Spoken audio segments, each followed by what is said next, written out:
Fala, minha gente, tudo bem? Sejam todos muito bem-vindos ao Papo Crente. Quem está tendo o prazer de falar com vocês mais uma vez é seu amigo Silas Leite. Ao meu lado está ele, Douglas mandou. Prazer para todos aqueles que estão nos acompanhando, e nós estamos aqui hoje nada mais, nada menos do que com ele, nosso grande pastor Genival Bento. A paz do Senhor, pastor Douglas, pastor Silas e a todos os amados irmãos. É um prazer estar aqui com vocês. Amém, que alegria, pastor. Obrigado por nos receber, né? Por abrir as portas, né, do seu ministério para a gente, para todo mundo que está nos assistindo. Para a gente é uma alegria. Nós temos o Senhor como uma referência, uma inspiração, né? Não somente para a gente que somos jovens pregadores, mas também bastante pessoas que se identificam, né, com sua história de vida, com tudo aquilo que o Senhor viveu. E para a gente é uma alegria muito grande poder receber o Senhor aqui hoje, tá? Eu fico agradecido, primeiro a Deus, a vocês, por aproveitarmos esse momento de estar aqui em Campo Grande para participar desse Papo Crente. Já quero parabenizá-los pela iniciativa de proclamar a mensagem de Deus com experiências para a nova geração, para o Brasil, para o mundo. Muito obrigado por vocês me acharem merecedor, mesmo sabendo que não sou, de participar com vocês. O senhor, na verdade, pastor Genival, é sempre essa simplicidade, é sempre essa questão, e na verdade a gente percebe que não é uma questão só de falar, é uma questão do senhor mesmo. O senhor, pelo que a gente acompanha, pelo que a gente vê, o seu testemunho, a sua vida, o senhor veio lá de baixo, lá de onde que muitas pessoas acham que não tem como Deus levantar alguém, e algo que impacta o nosso coração e tem impactado gerações. E eu me lembro a primeira vez que o senhor veio aqui na nossa cidade, na nossa igreja, eu me lembro até hoje, né? E foi numa EBCG, foi numa escola bíblica, e foi algo extraordinário. Eu era menino de tudo, e até hoje eu lembro daquele dia, eu lembro da mensagem. Foi glorioso. Foi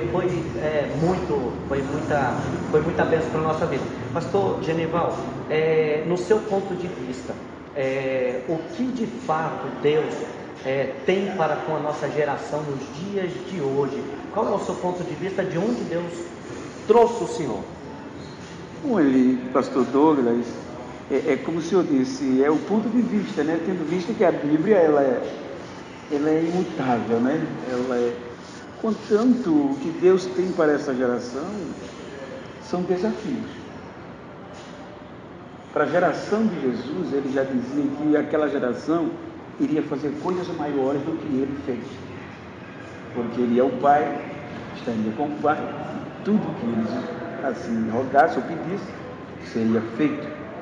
Então, se nós partirmos desse pressuposto, os desafios da geração seguinte de Cristo já era maior do que o que Cristo praticou com base nas suas próprias palavras. Então, acompanhando a história, os desafios de cada geração, a gente percebe que os estudos, os acontecimentos, o tempo, e inclusive a época que nós estamos vivendo, é que a nossa geração, dentro desse princípio de sempre ser melhor e sempre evidenciar mais acontecimentos, é muito propício. Então, no meu ponto de vista, o que Deus tem para nós, a nossa geração, eu volto a dizer, segundo os estudiosos, é a geração do arrebatamento, não é isso? A geração de um grande avivamento. Então são coisas grandiosas, e estar aí é uma evidência. Pastor Genival, deixa eu fazer uma pergunta. Dentro dessa sua visão, o senhor é um exemplo de humildade, de humanidade. Eu assisti uma mensagem sua lá na Vigília do Bom Samaritano, e quando foi lhe dada a oportunidade, o pastor Napoleão estava na sua retaguarda, né? E aí o senhor falou assim: eu aprendi que quando tem alguém maior que a gente tem que se calar. Então, que Deus me guarde de abrir a boca. Então, esse exemplo de humildade que o senhor tem é fora do comum. É fora do comum. Falando a respeito da nossa geração, que nós viveríamos coisas ainda maiores, o senhor não acha que a nossa geração vem na contramão do que é o Evangelho mesmo? Porque o que acontece? É verdade que a nossa geração também é a geração do arrebatamento, mas isso não pode criar uma certa vaidade no coração e de repente ter uma competição, quem é melhor, quem prega melhor, quem prega que o avivamento cai, e acaba perdendo essa humanidade, essa humildade que o Senhor não somente prega, mas o Senhor demonstra. O fato do Senhor estar aqui com a gente, né, já é um exemplo muito grande de humildade. O Senhor acha que tem esse oposto entre o ponto de vista? Pastor Silas, na verdade, o senhor tocou em um ponto que para o senhor ou outros, a nova geração, parece incomum. A questão do princípio da humildade. A maioria das pessoas, elas nos conhecem por meio da rede social, do YouTube, das pregações, mas os meus amigos, o meu povo, a minha terra, o meu Nordeste, nós somos formados assim. Então, para nós, essa questão de honrar, que é natural. É natural. Porque a minha geração foi formada assim. De berço, de dentro de casa. Exatamente. A princípio, paterno, o meu pai já dizia que se eu tivesse em nenhum lugar, e meu pai era, eu vou usar um termo, que pode soar pejorativamente, mas não era, mas no contexto da minha terra, meu pai era ignorante. Quer dizer, ele não tinha um conhecimento acadêmico, era rurícola, né? Trabalhava no campo, mas era um princípio nordestino, um princípio de família, entendeu? De honrar, não se sentir menor, mas sempre dar prioridade ao outro. Então, não só com o pastor Napoleão, mas eu não posso estar num lugar e tendo pessoas de uma história, de um conceito maior do que o meu, eu tratar de alguns assuntos, só para você ver, eu tenho dificuldade, eu já disse em pregações, de andar com o meu pastor para eu passar um passo na frente dele. Até dirigindo, eu não ultrapasso o carro do meu pastor. Não é porque eu quero, é natural. É mesmo, se tiver pastor, os dois carros, eu sempre vou atrás. Meu Deus. Se ele estiver num corredor, não só o meu pastor, mas qualquer pessoa que é natural, parece que as pernas já sabem que não podem andar mais rápido, porque é um contexto natural essa questão da humildade. É independente do oposto da nossa geração, que o senhor assim frisou,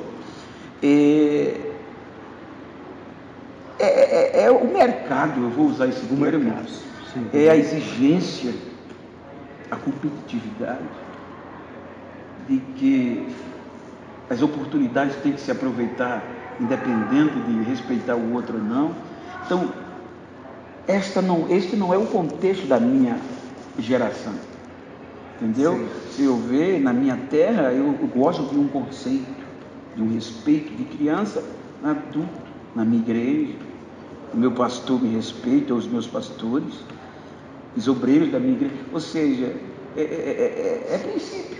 O pessoal fala muito, minha mãe, e eu me lembro, mas vagamente, eu estou com 30 anos, eu me vejo uma criança perto do senhor, da minha mãe, e assim, a minha mãe fala muito isso, a questão de estarem 2, 3 adultos conversando e uma criança nem passar por ali. Eu fui criado assim. Antigamente o pai só olhava. Não, um olhar do pai, não precisava ele falar. Se estivesse meu pai com visitas, mesmo que eu não conhecesse, bença pai, bença tio, bença fulano, era um respeito, sem conhecer, mesmo sem conhecer. Cruzar? Jamais. Não, jamais. E isso foi sendo, queira ou não, foi sendo colocado para dentro da igreja. Claro, porque por um bom tempo, nós vivemos muito isso aí. Questão de chegar, dobrar o joelho, respeitar o pastor, aquela questão toda. E aí parece que hoje está se perdendo.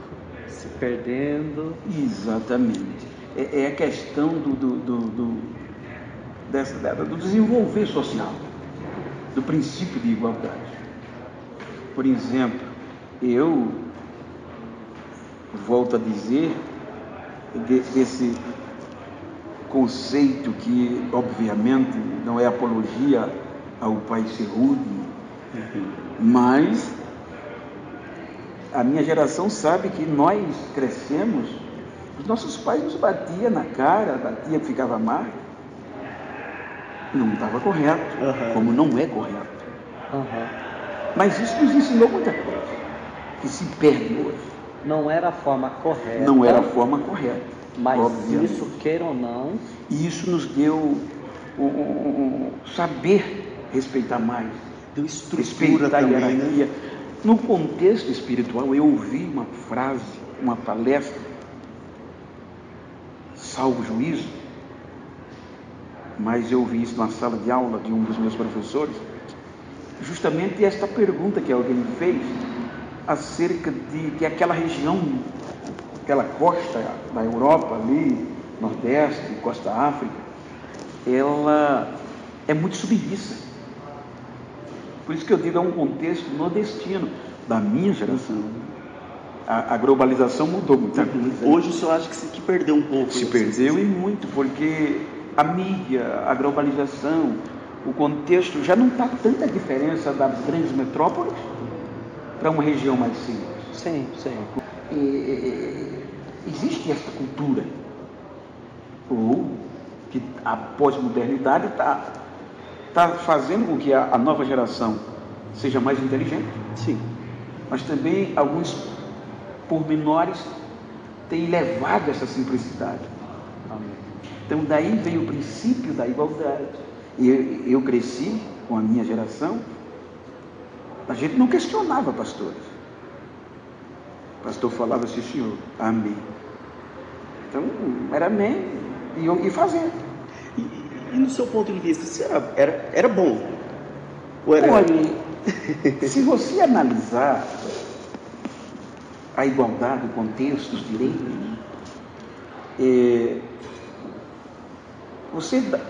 a próprio início da fala de vocês diz a resposta. Porque, queira que não, isso está intrínseco, isso está na raiz da minha criação. E vocês vê pontos positivos. Sim, demais. Então a resposta deu aí. Certo, né? Não precisa, não é verdade? Na verdade a gente sente falta. Então, quer dizer que quando a gente vê... não era correto, porque você como ser humano, dentro de um contexto social, você não pode ser amordaçado. Você tem o direito de se expressar de livre expressão e de ir e vir. Mas o Evangelho, o princípio do Evangelho, eu acredito, pastor, não pode ser confundido. Que tipo assim, por essa questão da informação chegar até todos, sem exceção de pessoas, igual o senhor está falando, parece que foi implantado dentro, eu estou falando agora dentro da igreja, aquela questão, ninguém pode te calar, você tem direito de falar sim, você tem direito de... Mas aí muitos usaram isso para começar aquela questão, liberdade começou a virar libertinagem. Aí começa a se usar para um outro meio. E aí começa a se perder muito respeito. Eu ouvi do meu pastor presidente, em um diálogo, uma conversa particular, reverendo José Elizondo, que ele me ensinou que um dos maiores objetivos do modernismo cultural é tirar os princípios. É o que eles querem lá na frente. Exatamente. Tirando os princípios, você entra nesse contexto de igualdade. Não é? A igreja já não tem mais cara de igreja. Não é? Porque tudo tem um significado. O senhor é uma pessoa que anda muito. O senhor chega muito em lugares assim? Que o senhor chega e fala assim, não, peraí. Já se assustou? Chegou num lugar. Não, você não se assusta, porque aí existe o contexto do que o Evangelho nos ensina. Você saber, é o que Paulo dizia, né? Estar ou não estar, ser ou não ser, ter ou não ter. Então, a vida, as experiências vai te ensinando. Vai ensinando. Não é? Porque uma igreja, eu aprendi com o meu pastor, ela dentro desse princípio. É bom que fique claro, friso, que isso aqui não é crítica. Nós estamos num bate-papo. Perfeito. Estou falando em um modernismo cultural, princípio. Então, por exemplo, ele está citando um exemplo, por que a Bíblia tem a capa preta? Por quê? Então, ele deu esse exemplo muito claro. A seriedade. A cor preta se relaciona com a seriedade. Por que os juízes usam a toga preta? Tudo tem um significado. Apresenta a seriedade. A seriedade. Então, os princípios dentro do modernismo cultural, até quem diga marxista, ele vai tirando os princípios basilares que foram construídos lá atrás. Então, queira ou que não, isso é o que a nossa nova geração, ele já nasce, eu vou usar um termo, ele já nasce, parece que com um chip. E isso é lindo, quando, na minha época, o menino quando nascia, que vinha para os olhos, era com 30, 40 dias. E ainda cheio de secreções. Não era? A mãe tinha que botar um pano morno, meu filho. A mãe passava 40 dias de resguardo. Não podia tomar banho, era banho morno. Hoje a mulher tem um filho, o menino já nasce com esperto. Só falta nascer mexendo no YouTube, no celular. Um menino de 1 ano, às vezes, dá show. É verdade. Um equipamento eletrônico. É verdade. Isso quer dizer, aí a gente volta ao princípio. Então, esta geração, ela tem para dar mais de Deus. Sim. Porque tudo isso é evolução de Deus, por meio do homem. O médico, o cientista, todos os conhecimentos, tudo vem de Deus. Sim. Então, Deus deu capacidade ao homem para ensinar, para aprender. Então, se nós usássemos tudo isso para manter esses princípios e dentro de um conceito alavancar, olha, se Pedro, Paulo, os apóstolos, indoutos, a maioria, sem os subsídios que nós temos hoje, fizeram o que fizeram, imagine se nós... Toda essa ferramenta, né? Toda essa ferramenta. Através dessa câmera, a gente pode alcançar o mundo em questão de segundos. Sim. É muito rápido. Você, olha, aí está a resposta. O senhor foi chamado por Deus e está no ministério há quanto tempo, pastor? Já, quantos anos? Você fala pastor ou crente? Crente. 28 anos. 28 que é o anos. principal, né? É por isso que é o principal. Não existe pastor sem ser crente, né? Dentro desse conceito, né? Primeiro crente, né? Depois o pastorado. Pastorado, o título é consequência de um... Mas eu tenho 28 anos de fé e tenho 2007 para 2021 de pastor. 2007 fui consagrado ao pastor. E de pregador? Eu, na verdade, eu me converti em 21 de junho de 92. E lá dentro do contexto que vocês conhecem ou ouviram falar no Canavial. Sim. E com 15 dias de crente,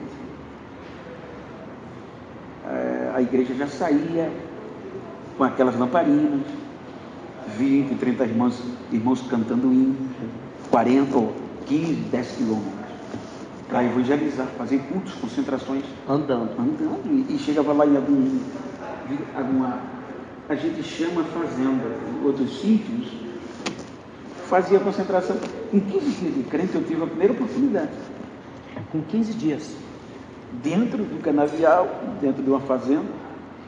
E os mais antigos já diziam, esse irmão vai ser um pregador. Então, com 2 anos eu fui sediado.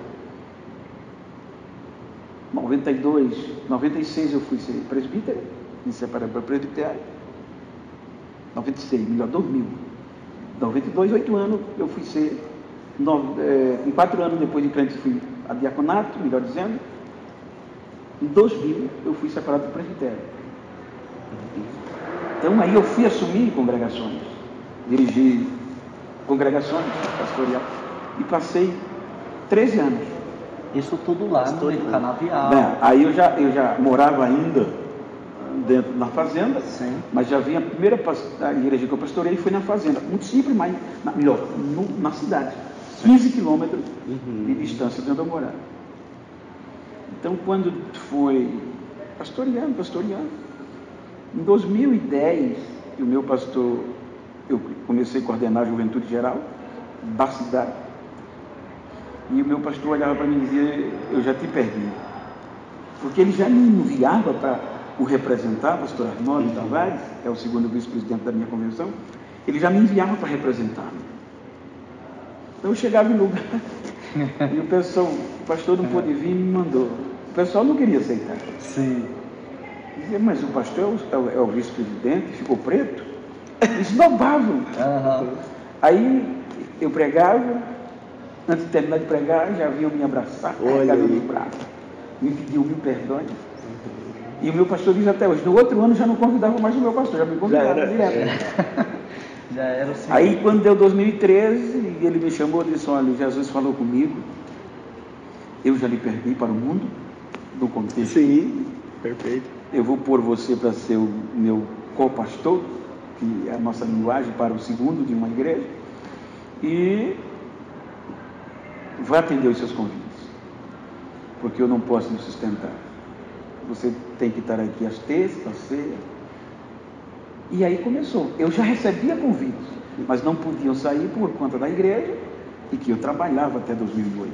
Trabalhei a minha vida toda, 38 anos numa empresa só. Nunca fui integrado assim da igreja, sempre fui um profissional, me aposentei. Aí em 2013 começou o que vocês talvez perguntaram como pregador. Isso. Em 2013, entendeu? então. Porque até 2013 eu pregava Sergipe, Pernambuco, no Nordeste eu já pregava. Viajava para Minas, mas era aquela época que eu quero até citar, que a nova geração, tudo tem uma história, nós estamos aqui conversando como amigos.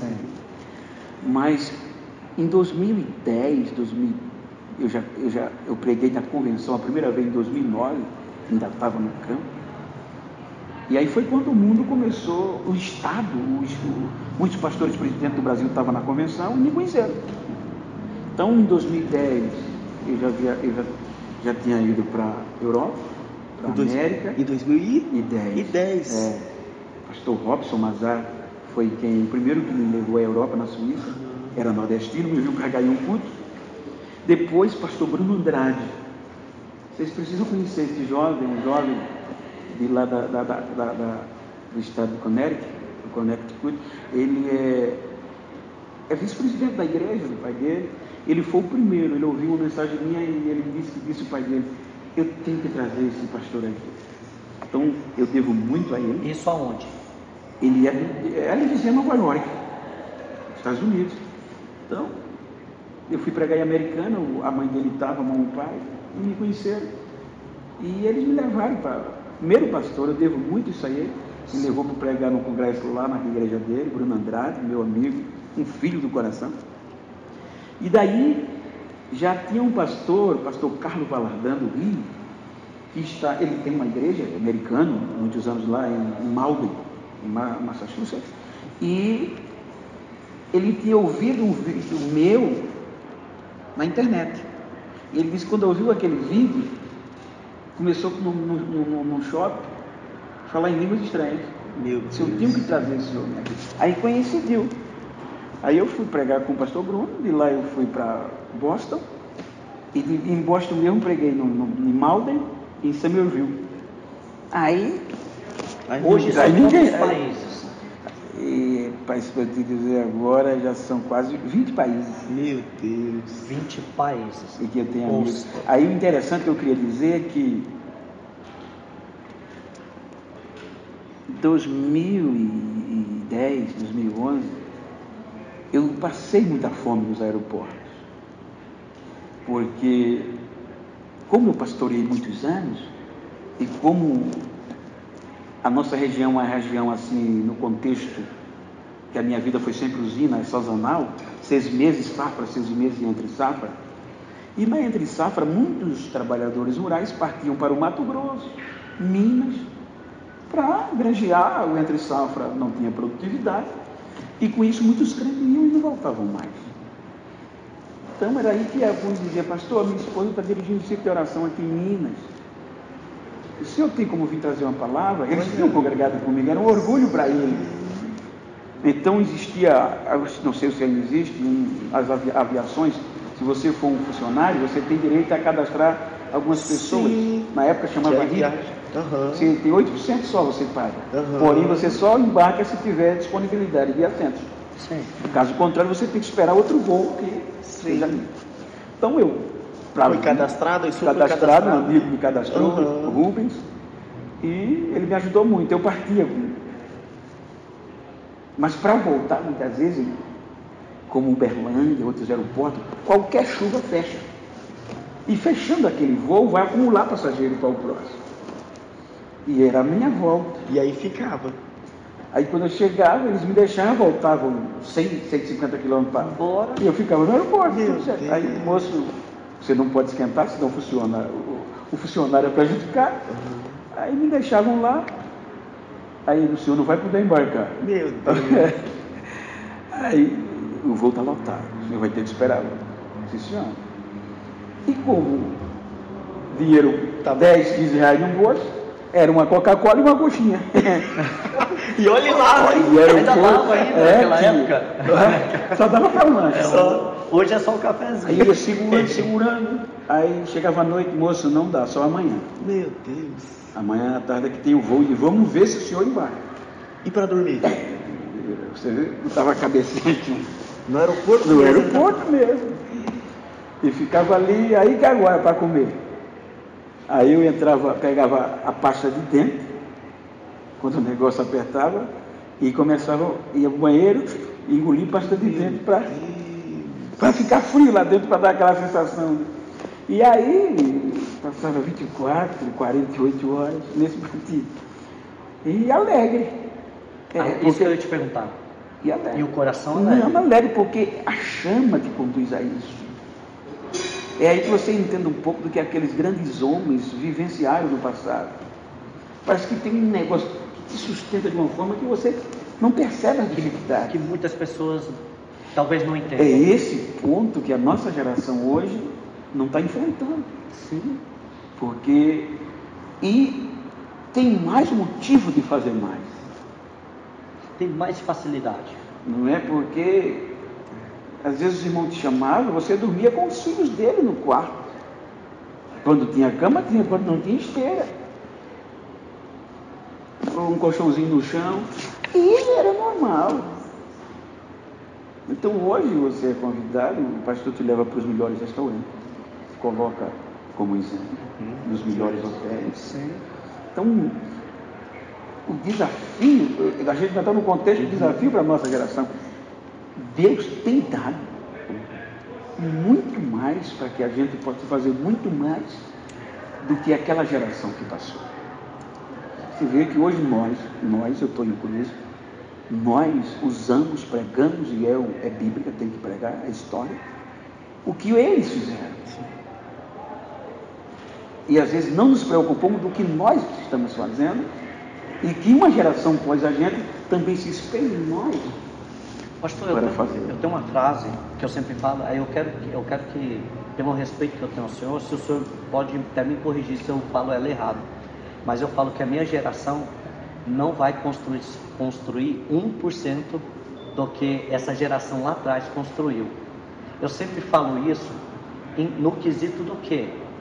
Hoje as igrejas, eu já pastoreei 3, 4 igrejas. Eu peguei igreja pronta. Essa é a minha geração. Que lá atrás a minha mãe chegou a pastorear debaixo de pé de manga. Debaixo de pé de hipocã. Eu erro nessa questão. Hoje a gente colhe então o que Olha, os nossos pais pastor, eu não plantaram. diria erro.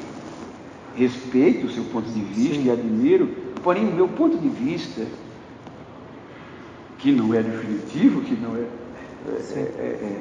todo, mas eu acredito, porque eu quero acreditar que os apóstolos eles não esperavam que após eles viesse uma geração, mesmo eles pregando, eles viveram um tempo de morte, de ameaças, que a vida era dada como prêmio. Mas posterior veio outra geração que continuou.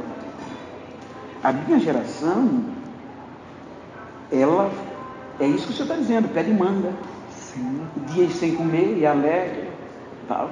Mas é porque quando nós observamos que o projeto é de Deus e não do homem, ele vai dar certo em todo tempo. Desse ponto de vista, entendeu? Porque se o senhor analisar, a nova geração é muito boa. Eu creio que nunca teve uma geração de tanto conhecimento, tão profundo, que dá gosto você ouvir os jovens pregar e cantar. O acesso à informação. O acesso à maior. informação. Quer dizer, então, alguns ou outros cometem, mas existem pessoas boas.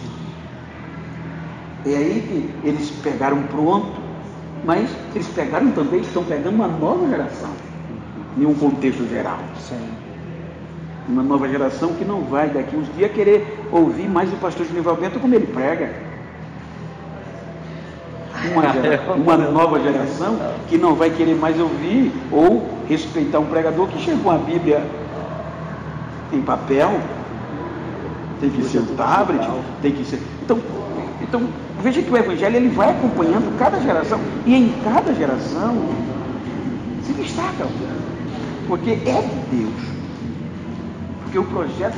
Agora, por exemplo, eu, Genival, eu tenho que tentar me enquadrar nesse projeto, senão eu vou ficar para trás.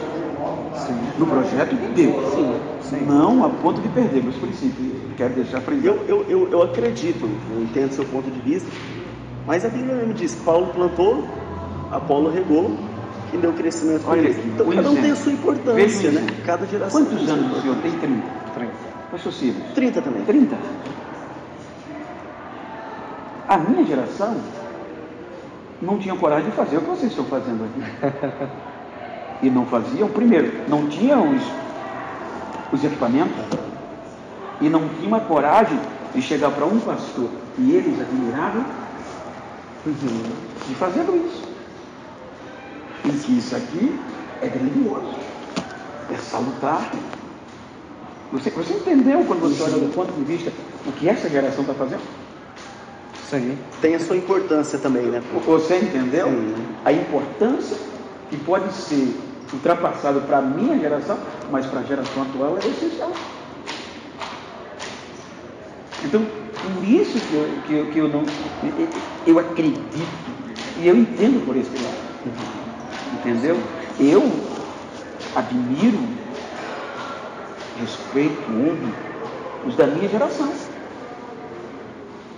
pelos princípios, e como nós ultrapassamos aquele limite, vamos dizer assim, da dificuldade.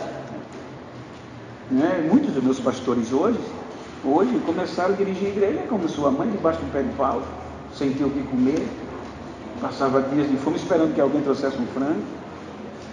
Hoje ninguém aceita mais ir para um campo sem ser remunerado, entre aspas. É raro, né? É raro. Quer dizer, cada tempo é o seu tempo. Tem sua importância. Eu quando eu estudei, um dos meus professores da Igreja Batista, ele batia muito na tecla que Pedro e Paulo pregou para a geração deles. Então nós temos que ter história para pregar para a nossa geração. Sim. Isso é forte. Sem perder os princípios basilares, os princípios bíblicos. Pastor, deixa eu te perguntar, falando ainda a respeito do ministério, você falou que em 2010 o senhor já estava viajando para o exterior até e tudo, mas teve algum ponto, assim, uma convenção, ou um congresso, ou um culto, que foi um divisor de águas na sua vida? Muito bem, que a gente até interagiu com outro assunto. Silas, 2013. Você vê, algo que eu contava desde 94, que foi um testemunho. Sim. Que ficou muito conhecido no Brasil. Todo culto que eu ia, primeira vez, desde 94, 95, eu contava. E como se alegrava, era normal. Você vê, por isso que eu digo, cada tempo é o seu tempo. Então, depois do pastor Bruno, eu devo muito ao meu pastor Salvador Memória José Neto, que através do pastor Joab, seu assessor direto, seu filho, que eu tenho grande admiração, amigo Jota Cavalcante, eles que me projetaram no Brasil. Então, salvo engano, acho que foi 2000. Que ano eu vim para a escola aqui que o senhor citou? Pastor, não lembro o 2011, ano. por aí. Foi um pouquinho antes de 2013. Foi, Um exatamente. pouco antes ali. Eu vim representar justamente o meu pastor. Foi. Eu ia O senhor percebeu que o pastor Antônio Dionísio, ele na hora da pregação, quem estava no altar? Só doutores. Sim. Doutor Anderson, pastor Eduardo, italiano. Se eu não me engano, o governador estava. Governador. Ele olhou para trás e demorou uns 3 minutos para escolher o pregador. Foi. Foi, disse, vamos ouvir o representante do nosso patriarca. Não foi isso? Foi quando ele me deu a oportunidade. Você viu que dali... E ele nem te conhecia, você não tinha te visto pregar? Não, nunca tinha me conhecido. Foi mesmo, eu ia falar isso. O senhor veio para representar. E vim, porque quando eu vim representar o Joab, que é o pastor Joab, ele é assessor do pastor Duelo também. Ele disse que quando ligou, o pastor, eu tenho um preto aqui, eu vou mandar para representar o nosso pastor. E o pastor Dionísio não conhecia esse rapaz, é sério, é o trabalho. Não, se o preto não der conta, bota na minha conta. Então, eu teve um monte de pastor Dionísio por aquela oportunidade. Sim. Porque não era todo mundo que teria coragem. Trabalho daquele tamanho, daquela envergadura, a igreja lotada. Então, dali para frente você vê que ninguém pregou mais outro dia. Não. Foi o tempo de Deus. E foi algo, aquele dia ali foi algo surpreendente para todo mundo. Mas não a termo nacional, mundial, não. Aí eu fui pregar numa congregaçãozinha, um congresso de 10 jovens, congregação de 60 pessoas, Brasília. O presbítero Jeremias me convidou. E nesse culto estava o coordenador da Almadeb, o pastor Denis. Então ele me viu pregar. Quando ele me viu pregar, ele perguntou de onde eu era e tal. O senhor quer? Eu vou trazer o senhor para Almadeb. Eu não sabia o que era Almadeb. Para mim era mais um congresso. Meu Deus! Aí em 2013, eu ainda pastoreava a igreja. Aí foi quando eu preguei em Goiás, Berlândia, aquele período de carnaval. E no último dia eu preguei na Almadeb. E o tema era uma história de fé. O primeiro era sobre missões. Aí foi aquela vez que eu estava falando comigo, a irmã Carla interpretou. Então aqueles vídeos, milhões de visualização no vídeo. Se eu já tinha muitos convites, aquele vídeo alcançou muito. Então muitas pessoas da França, da Inglaterra, me ligavam. Descobriu o meu nome e me ligavam. Se assustou? Aí, Sim, não. Porque para mim tudo é simples, tudo é natural. E já estava acontecendo já também, né? Eu já fiz na América, sim. Europa, então. Mas o senhor considera uma DEB como um divisor de águas? No contexto de convite, aí foi quando o pessoal ligava para o meu pastor, que eu não tinha autonomia de aceitar ou não, como ainda hoje. Foi quando ele me chamou. Eu já perdi você, Deus me trouxe para a igreja e vai atender seus convites. E começou. Aí, em 2013, digo isso só como testemunho, e não nada contra com quem pede, o que é um dever, eu posso até pedir nada. Mas eu nunca precisei me oferecer nem pedir um convite. Muito pelo contrário. E daí para frente não parou mais. Desculpa, pastor. Hoje o senhor está com quantos anos? 56. 56 anos. Significa dizer que em 2013, quando começou o pesar mulher, 8 anos. Meu Deus. E esse ano o senhor pregou na Almadeb de novo? Teve um. Não, depois de 2013, você falar. Todas. Os anos que eu não estou é porque eu não já estou. Sim. Entendeu? Mas hoje lá é como se fosse a sua casa. Não, eu tenho uma amizade muito grande com o pastor Silvalco, o Denis, o Carlos. São meus irmãos e amigos. O senhor entende que hoje o senhor é uma referência para grandes pregadores, né? Eu já vi grandes pregadores chamando o senhor de Pai Bento. Eu tenho que eu sou um contador de história. A nova geração prega, mas eu continuo contando história. Então, mas aí a gente vê outras grandes referências falando, quando vai falar do pastor Genival Bento, eles mas é Deus que faz isso. E eles, né, eu até agradeço o respeito que eles me têm, porque eu tenho os mais novos em condição de filhos e os mais velhos de pai. Então, e o senhor tem alguém assim, ou no começo, o senhor olhou como uma referência? Poxa, olha, são muitos. São muitos.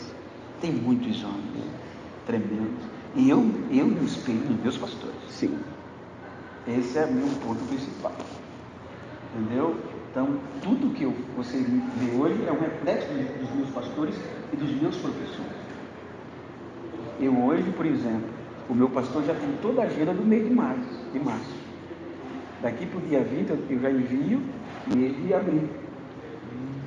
Antecipado. Se ele disser, Bento, essa aqui você não vai, eu não vou.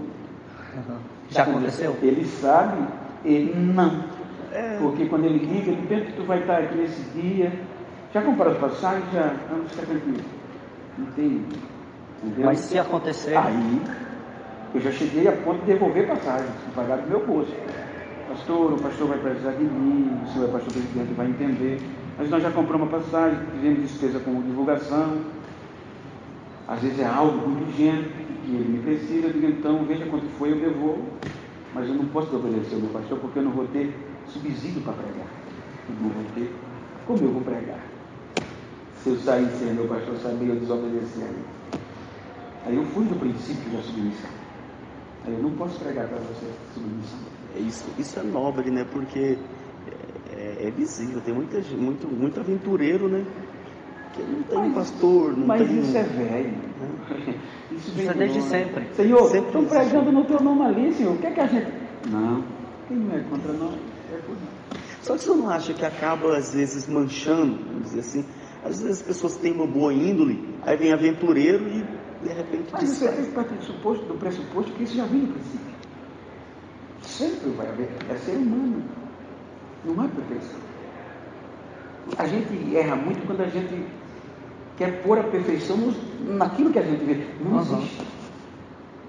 Não existe. Então, sempre aonde tiver ser humano vai ter, não vai ser 100% perfeito. Até na nossa família tem a discórdia, né? Tem. As confusões, em tudo. Verdade. Essa é a naturalidade. Você entendeu? Porque, veja bem, tem uma coisa que eu me falto muito, mas mesmo errando também. Por exemplo, é Mateus 15, 18 a 18, 15, acho que é 18, 15. Paulo, se o teu irmão te ofendeu, isso deveria ser textual. Vai a ele, não é? Resolve o problema, se ele te ouvir, graças a ele. Mas a gente dificilmente faz isso. Você entendeu? Quando alguém está falando mal de tu, mas o sangue já... Sim. Você não tem coragem de ir a fulano. Na maioria você também vai descer o pau aqui para lá. Tem gente que vai para Facebook, né? Vai para Facebook, hoje. Aí começa. Aí nem a perfeição lá nem cai. Então, quando você parte do pressuposto que nesses acontecimentos, você começa a entender o ser humano. Deus me deu o privilégio de, depois que Ele me salvou, Ele colocou pessoas muito importantes, empresários muito fortes, cozinheiros, que eram meus patrões, me incentivaram a estudar. Entendeu? Abriram a minha mente através dos cursos. Eu fiz muitos cursos, me deram cargos, me tiraram do nada, de atrás de um volante, me deram cargos de supervisão, de responder por milhões da sua empresa. E Deus abriu a mente e eu aproveitei. Então eu comecei a trabalhar com pessoas, a administrar pessoas. Foi aí um dos pontos principais que Deus me deu. Conhecer pessoas, crente, não crente. Eu pegava pessoas que não eram nada, que fazia ver um grande profissional. Com um ano a pessoa já virava as costas, já saía me falando mal e tal, e embora. E às vezes já pensando. E aí eu comecei a aprender. Então tudo que vem do ser humano, o que o ser humano vem a fazer ou a falar, não me impacta. Nem a vida. Mas sim, ainda mais ser humano. Mas aí eu olho, é ser humano. Já resolvi tudo. Ser humano também. Entendeu? Então, respondendo a sua... tem muitos homens. Porque eu me pauto na questão e sempre ver o lado bom das pessoas. O lado ruim já tem quem veja, muito. Então, eu não me atenho no que as pessoas fazem que dá errado. Eu vejo o que elas fizeram que dá certo.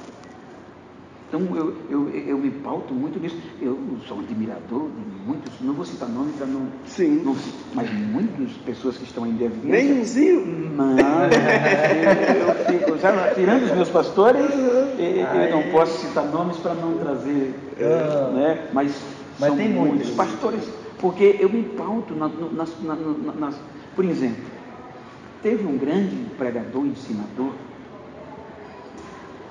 um homem digno de respeito, que quando o meu testemunho começou a ser, ele postou na rede social, quando o nome começou, isto é um sensacionalista.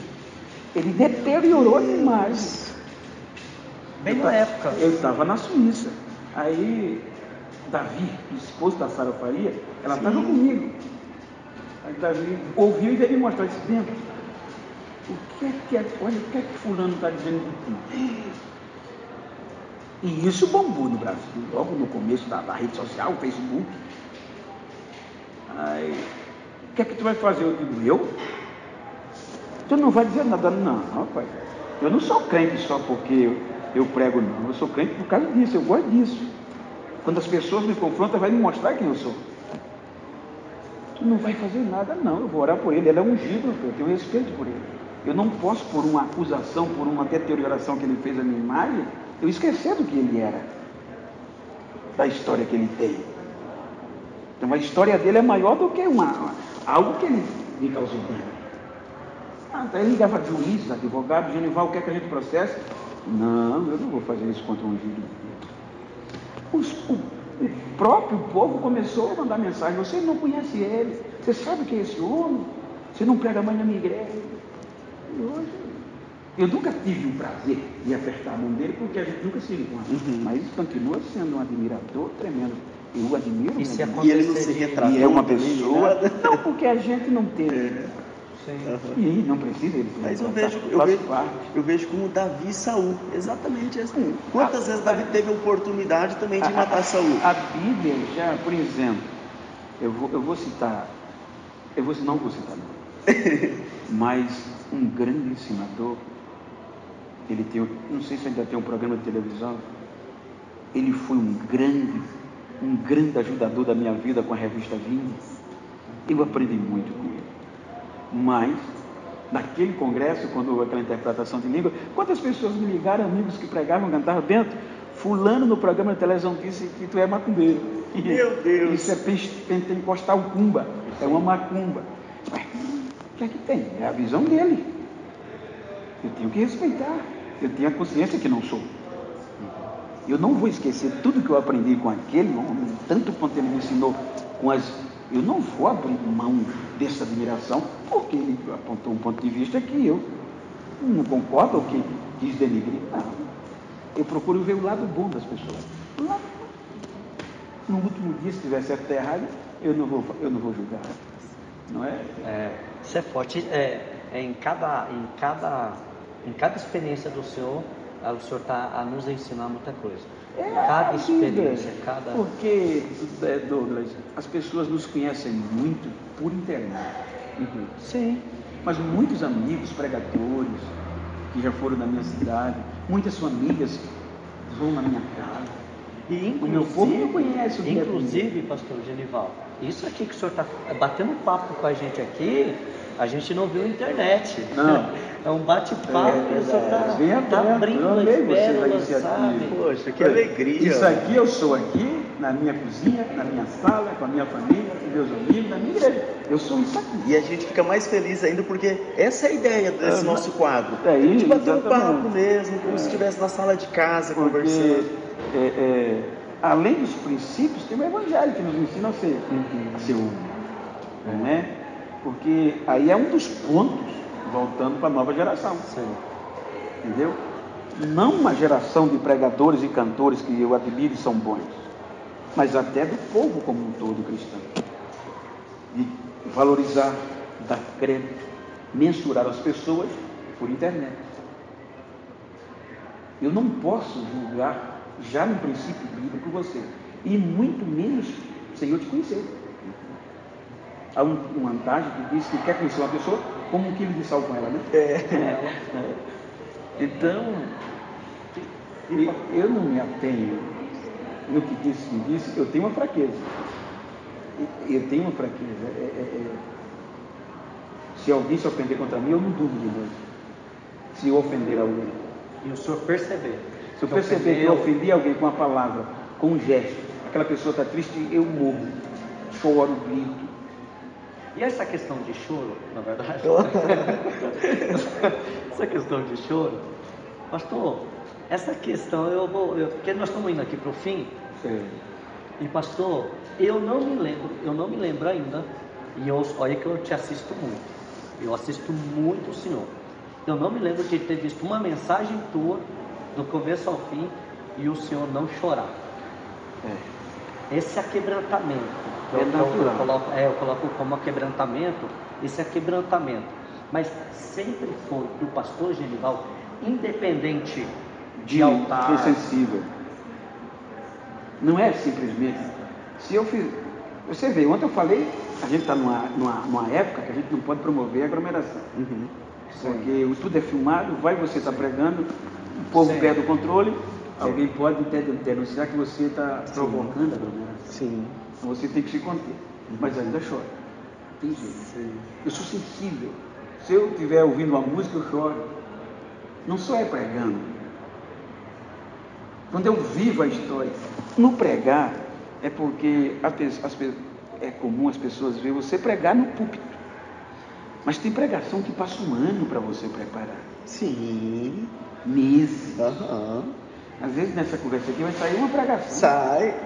Entendeu? O tanto de coisa Aí, falando lá na aqui frente, que vai ser pregado, o senhor nem sabe. Tem pregação que em 2 dias eu venho e eu prego. E principalmente que eu prego em grandes congressos, você não pode pregar simplesmente porque achou uma pregação. Ali você vai pesquisar, vai procurar amigos que conheçam mais do que você. Tem todo um cuidado. Aí vem o período de oração. É ali que quer. Porque ela vai. Você pode olhar que eu não olho o sermão.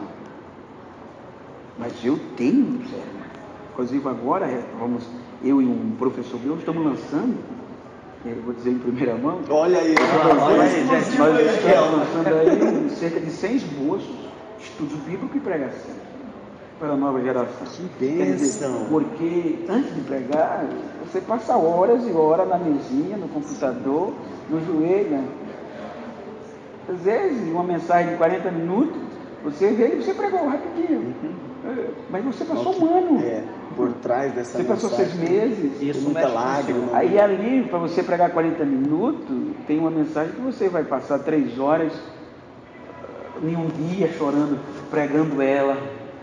O Espírito Santo vem, aí você chora. Por isso que quando eu vou pregar, eu estou pregando o que eu vivi, a história. Aí chora, porque você já está vivendo aquilo. Já aconteceu igual o senhor está no hotel, ou está em casa em si, antes de sair para pregar, ou ali no carro, e já ali chorar, porque Deus... Eu choro dentro dos aviões. Tem hora que eu estou chorando e o povo fala... Me faço pensando que é saudade de alguém, mas é algo chegando. Não só eu, creio que cantores, pregadores vivem isso. É que eu particularmente eu tenho isso, né? E aí eu fico assim, poxa. Muitos amigos ligam, Bento, rapaz, Deus me deu um tema aqui, é a tua cara. Aí liga. Aí falam. Esses dias uma grande professora da região de Israel, uma mulher tremenda, ligou para mim, justamente para me falar de Bíblia e se predispor a me ajudar. Entendeu? Então, você nunca você não é nada sem ninguém, você não é nada sem o outro. Meus amigos, façam como os amigos do pastor Bento e me enviam um sermão. Eu já falou isso para mim também. Eu vou ser um pouco mais profundo. pastores, amigos do pastor Genival, liguem para mim. Tá vendo, amigos? Mas isso é Deus que faz. E não é só chorar, não. O Senhor faz a gente chorar, e não só na pregação, que aqui o Senhor já me fez chorar numa conversa. Pastor Oswaldo, eu fui pregar em São Paulo porque eu não escuto eu pregar. Ah, é? Eu não assisto. Por quê? Não sei. Eu não gosto. Eu vejo muitos erros. Entendeu? A minha esposa, às vezes eu estou em cima no escritório, ela está falando de mistério, ela é o dia todo me ouvindo. Olha. É, minha esposa, porque a sua melhor testemunha é a sua esposa. Sim. Então, quando eu desço, desliga isso. Ela já sabe. Ele está descendo, desliga. Eu não me sinto bem. Não sei por quê, é um defeito.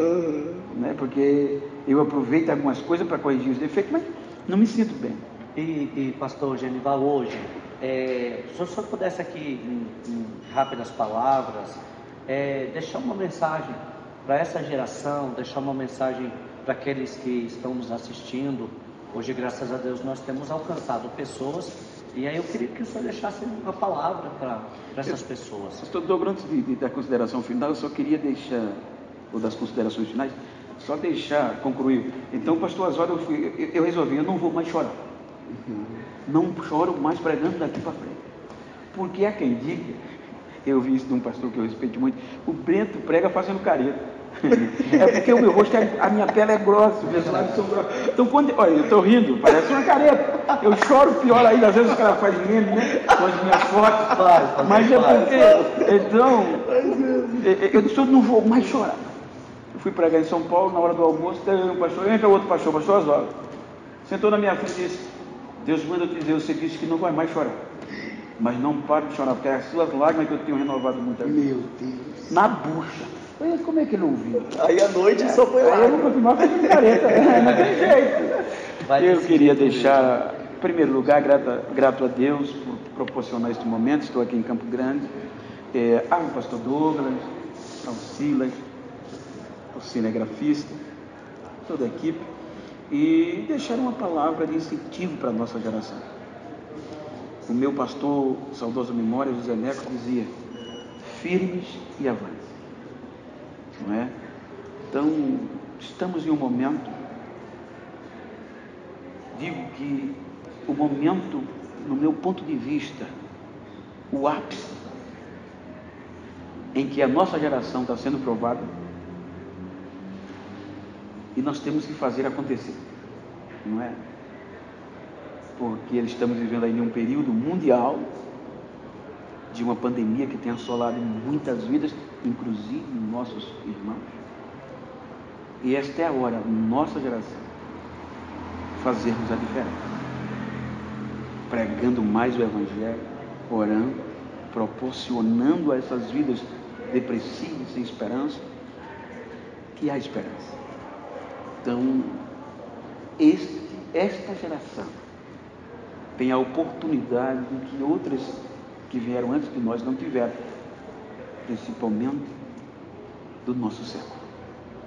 Então esta é a hora da gente mostrar para o mundo a quem nós servimos. Quero deixar esta mensagem para que nós não venhamos a desanimar, mas continuar firme na fé.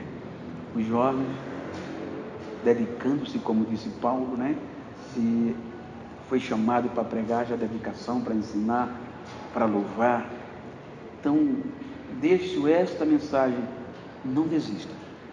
Assim como eu acredito no potencial desta nova geração, obviamente que os céus acreditam muito mais. Sou fã de vocês, eu amo a nova geração, criativa demais. Quero deixar um abraço e gratidão a vocês por este momento. Muito obrigado. Que isso, a gente que agradece, tem palavras para agradecer. Por nós, a gente iria até meia-noite. Eu vou pregar. Meu pastor vai me pregar. Mas, pastor Bento, muito obrigado, tá? Eu que peço desculpa se não alcancei a expectativa vossa, o canal. Foi muito além, pastor. Muito além. Obrigado. Eu sou merecedor dessa oportunidade. E eu aqui um pouco, a gente tem que ter essa distância, mas mesmo aqui um pouco longe, eu quero te dar um abraço. Todos jovens, todos pregadores, todos adolescentes, toda a nossa geração. Receba esse abraço nosso. Obrigado e continue chorando, continue fazendo a gente chorar bastante. Amém. Deus te abençoe, em nome de Jesus. Muito Obrigado pelo Senhor ser quem o Senhor é. Obrigado. Quando quiserem conhecer a minha cidade, a minha, carinhosamente eu costumo dizer, a minha senzala, estou lá. Olha que a gente vai, Olha que nós é nova geração. Sim, eu cuido de você. Amém. Era uma honra para nós. Nós estamos aqui, chegando ao nosso final do nosso bate-papo, do nosso Papo Crente podcast. Que Deus abençoe a todos vocês, em nome de Jesus, do seu amigo Douglas Manu. Beijão. Que Deus abençoe, gente. Não se esqueça, curta nosso vídeo, comenta o que você achou disso aí, dá uma palavra aí pra gente, compartilha também, né? Ajuda a propagar esse evangelho. Que Deus abençoe cada um de vocês. Um forte abraço e beijo no coração de vocês. Obrigado, pastor. Eu que te agradeço. Amém. Paz.